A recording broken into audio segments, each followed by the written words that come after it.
이번 시간에 유학개론을 공부하고 있습니다. 오늘 12번째 책, 열왕기 하를 살펴보도록 하겠습니다. 열왕기 하는 엘리야의 승천부터 바벨론 포로기까지 308년의 기간을 다루고 있습니다.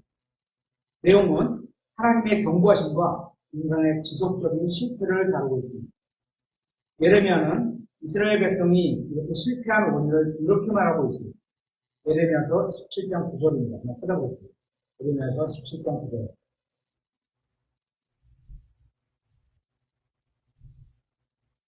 마음은 모든 것보다 거짓되고 극도로 사악하니 누가 그것을 알 수도 있으리.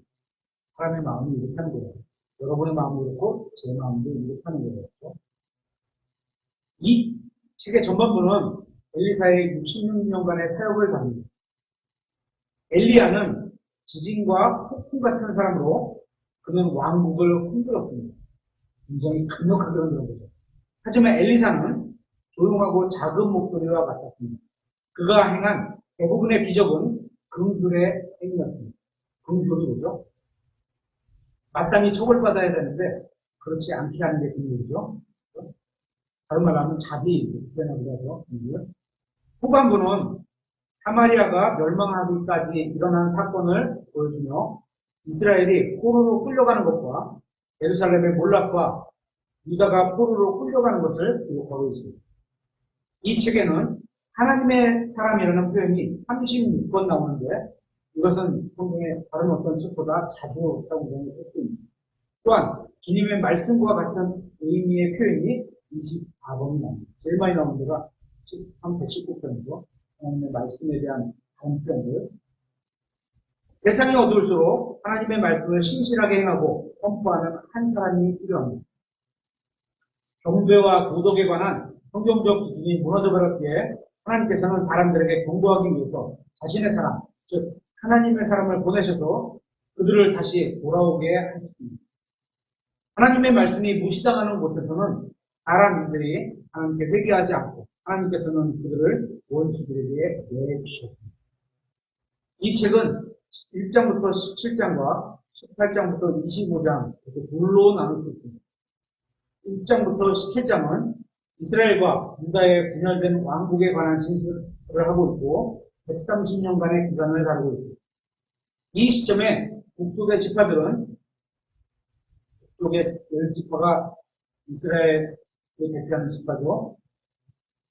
우상숭배로 인해 자신들의 땅에서 뽑혀 아시리아로 사로잡혀게 됐습니다. 그리고 18장부터 25장은 아직 남아있는 왕국인 유다 왕국, 남왕국, 북의 왕국, 유다 왕국에 관한 진술이고 135년의 기간을 다루고 있습니다. 또한 이 135년의 기간은 두 부분으로 구분할 수 있는데요. 첫째 부분은 히스기야가 왕이었을 때 유다의 개혁부터 아몬의 통치까지 약 82년간을 다루고 있고, 둘째 부분은 요시야가 통치할 때 유다의 개혁부터 왕국의 멸망까지 54년을 다루고 있습니다. 표면적으로는 하나님의 말씀 앞에서 성공한 것처럼 보였지만 백성은 깊이 회개하지는 않았고 그 결과 대원자들의 사역에도 불구하고 왕국은 붕괴하고 바벨론으로 끌려가버리고 말았습니다. 이 책은 영어 성경의 경우 719절과 23,532 단어로 이루어져 있고 핵심 단어는 35회가 언급되는 왕, 또 대원자라는 단어는 31회에 사용되었습니다. 핵심 구절로는 17장인데요. 7절, 8절 한번 살펴보겠습니다. 7절에서 8절.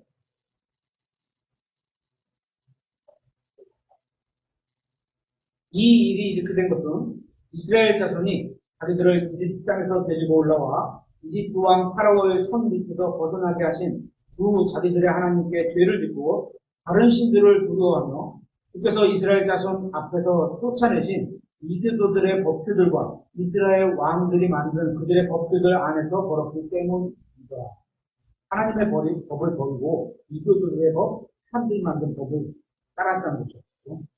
또 다른 핵심 문장은 같은 17장 18절에서 27절입니다. 한번 또 읽겠습니다.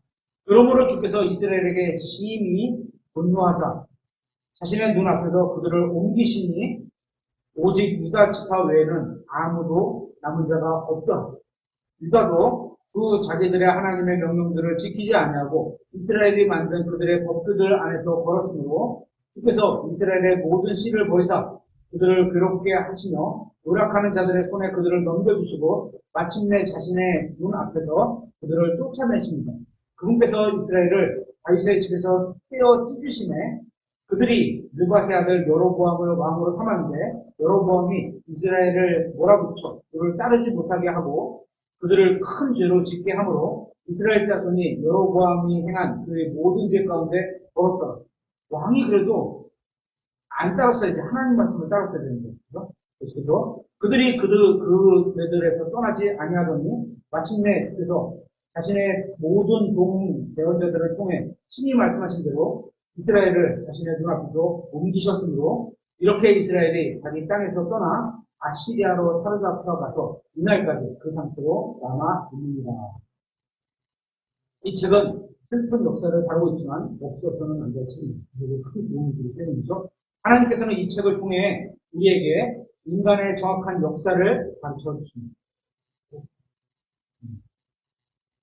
하나님의 말씀에 순종하지 않으면 택함받은 백성이라도 흙처럼 말라버렸다는 사실을 잊지 말아야 합니다.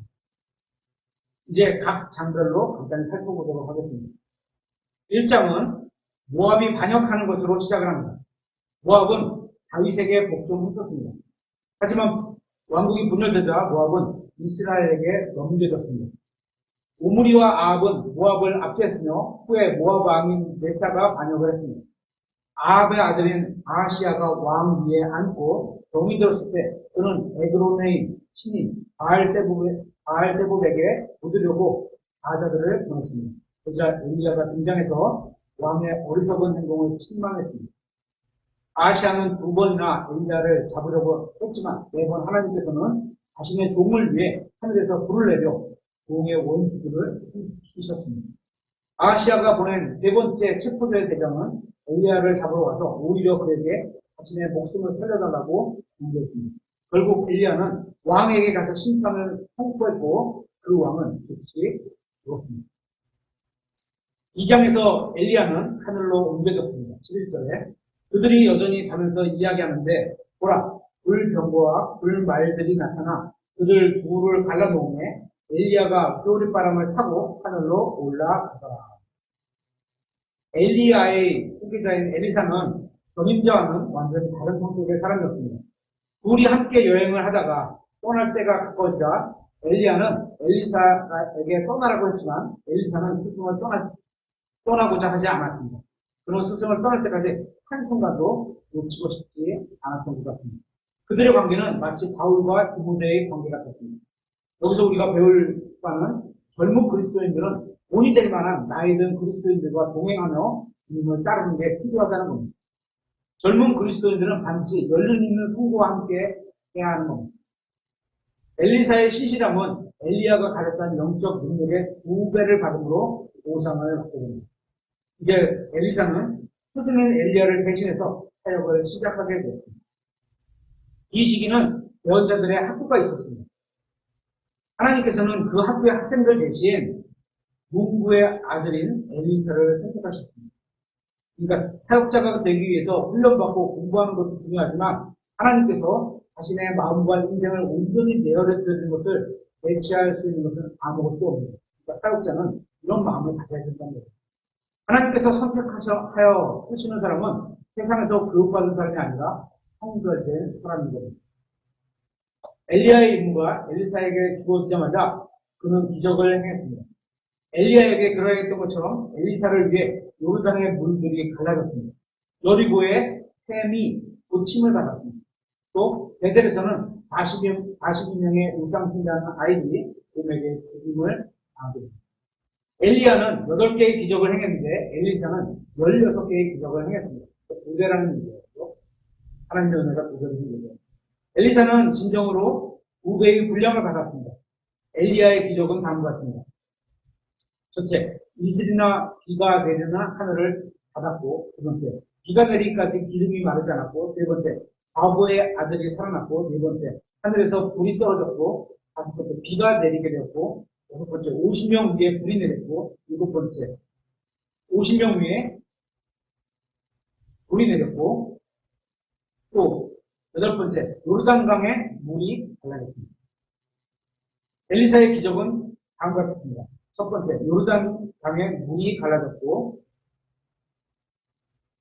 두 번째, 물들이 치유되었고, 세 번째, 저주한 그들에게 곰들이 나와 죽임을 당했고, 네 번째, 물이 가득하게 되었고, 다섯 번째, 과부를 위해 기름을 발라주었고, 기름을 늘려주었고, 여섯 번째, 아들을 낳게 해줬고, 일곱 번째, 죽은 자를 일으켰고, 여덟 번째, 독을 제거했고, 여덟 번째, 빵이 늘어났고, 열 번째, 나만을 고쳐줬고, 열한 번째, 게하시를 쳤고, 열두 번째, 쇠가 물에 뜨게 했고, 열세 번째, 눈을 열어줬고, 열네 번째, 눈을 어둡게 했고, 열다섯 번째, 시력을 회복해 줬고, 열여섯 번째, 하나님의 약속을 성취하기 위해 그의 죽음 후에도 그들이 일어났습니다.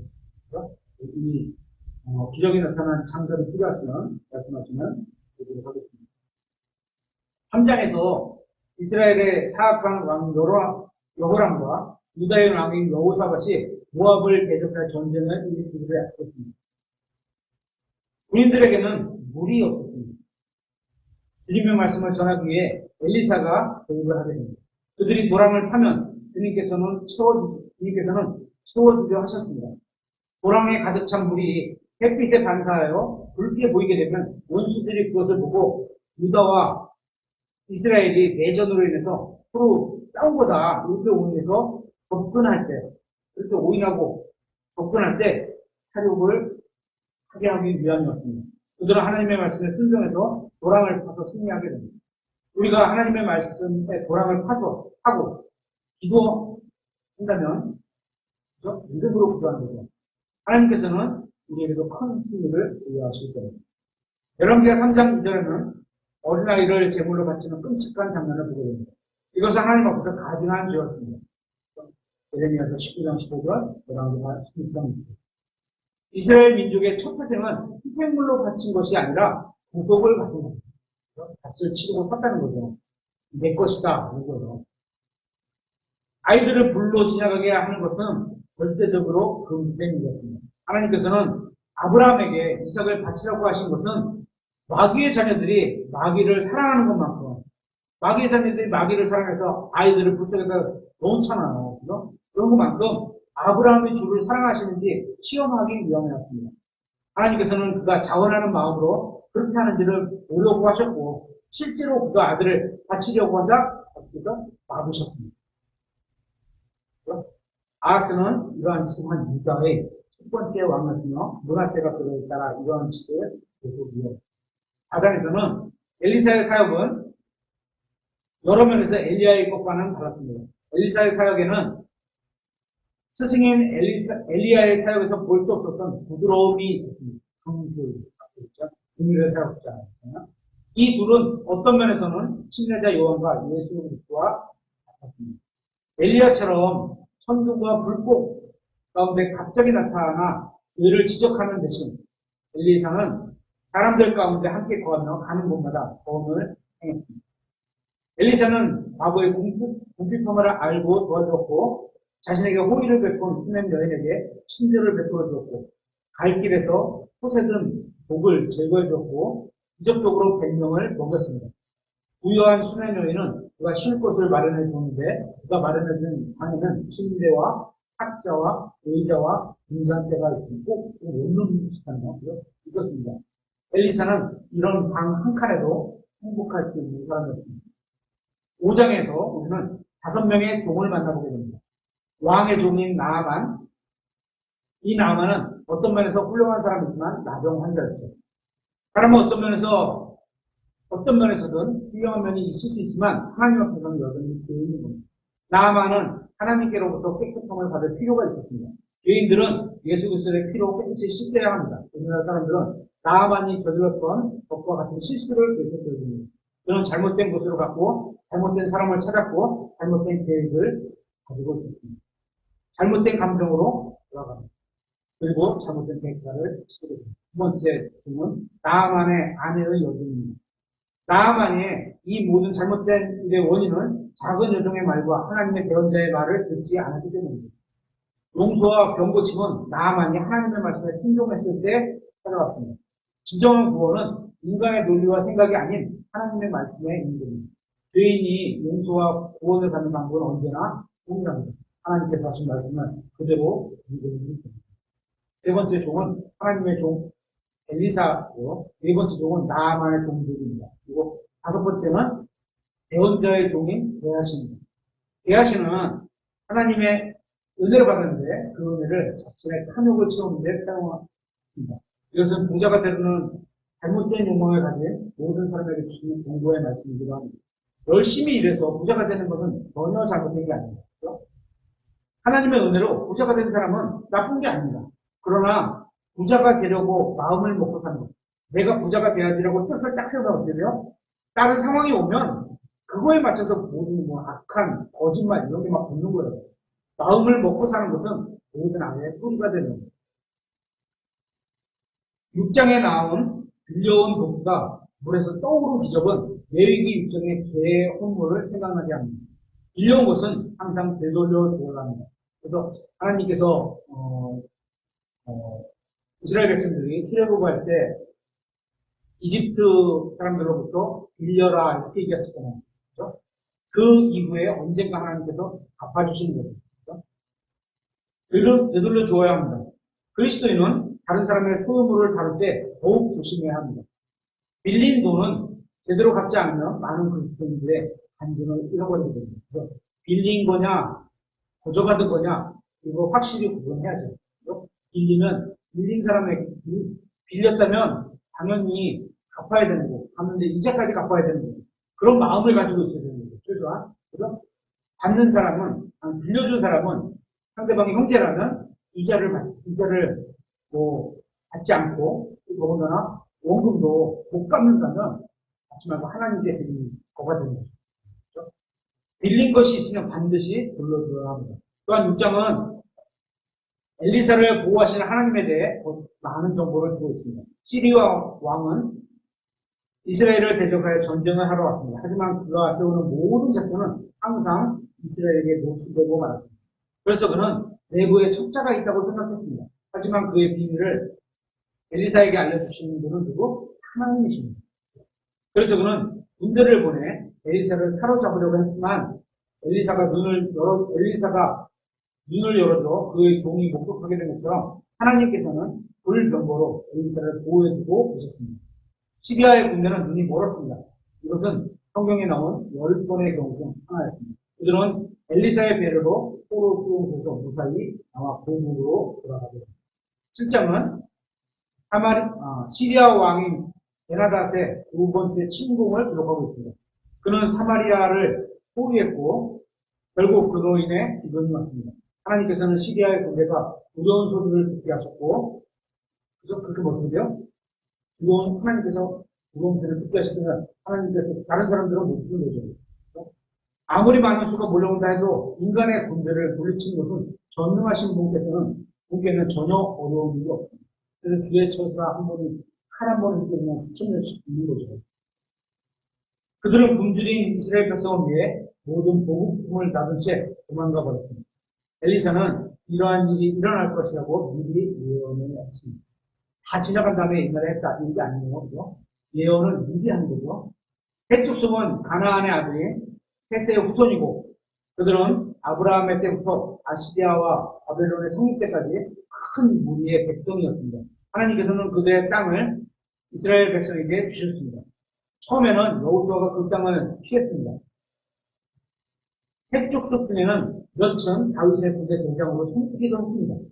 또한 그들은 솔로몬도 섬겼습니다. 하지만 시리아 북쪽에 그들의 왕이 계속 존재하고 있었습니다. 언젠간 일어나면 다시 치는 겁니다. 그들의 세력은 느부갓네살 때에 완전히 꺾이게 됩니다. 8장에서는 엘리사가 수년 여인의 재산을 되찾아준 후에 다마스커스로 갑니다. 이것은 베나닷이 하사엘을 보내어 자신이 병에서 나올 수 있는지 물은 곳입니다. 엘리사는 왕이 병에서 낫게 하겠지만 죽을 것이라고 선언했습니다. 예언자는 하사엘이 부끄러워할 때까지 그를 쳐다보고는 눈물을 흘렸습니다. 왜냐하면 그는 멀지 않은 미래에 죄를 지은 이스라엘을 치실 하나님, 그 하나님의 끔찍한 막대기였기 때문입니다. 다음 날 하시엘이 시리아 왕을 살해하고 왕좌를 차지하게 됩니다. 8장의 마지막 부분에는 유다의 부패상을 말해주고 있습니다. 여호람은 아합의 딸인 아달랴와 결혼했고 사악한 자들의 길을 따라 걸었습니다. 림나는 제사장들의 도시였습니다. 림나는 여호람의 시대에 배반하였는데 이는 그가 주 자기들의 하나님을 버렸기 때문입니다. 여호람은 그의 아내와 그의 아들들과 더불어 성전 경배를 없애버렸고 또 어떻게 돼요?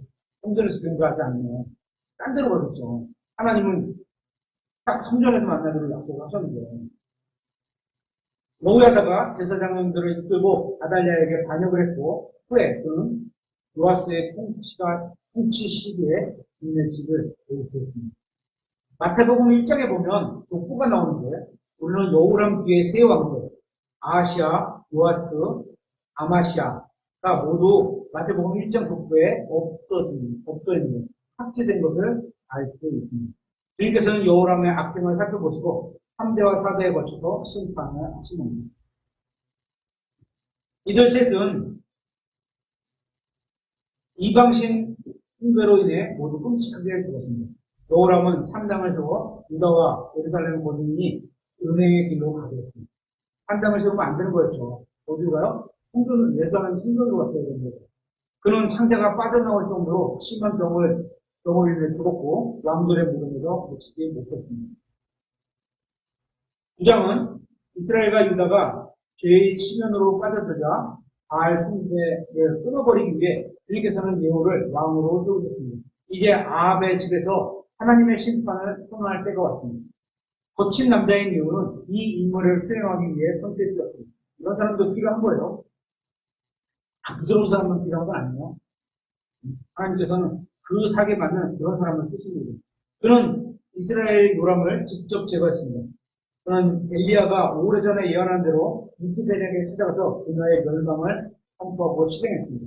이세벨이 화장을 짠뜩하고 예쁘게 했겠죠. 실한 얼굴로 그를 유혹하려고 했지만 예후는 아랑곳하지 않고 그녀를 창문 밖으로 던져버리라고 했습니다. 사람들은 그의 말대로 그를 던져버렸고 애들이 와서 그녀의 죽은 몸을 먹었습니다. 이러한 죽음은 그녀의 사악한 인생에 오르는 죽음입니다.